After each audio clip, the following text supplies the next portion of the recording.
Okay, so css.lint.fontFaceProperties, and this setting defines the following. Add font face rule must define a source and a font family property.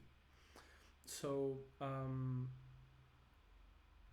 is it an error if an add font face rule doesn't have a source or a font family properties?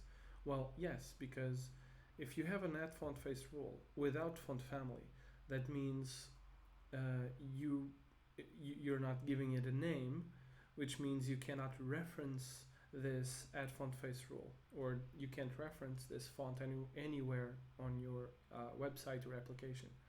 And if you don't have a source, then you don't have a file associated with that font family, which again, you might reference that font family name somewhere else, but it doesn't have a file associated with it, so it will not load. So I would consider this to be an error. An add font face rule needs a source and the font family properties. The default option, however, is the warning option.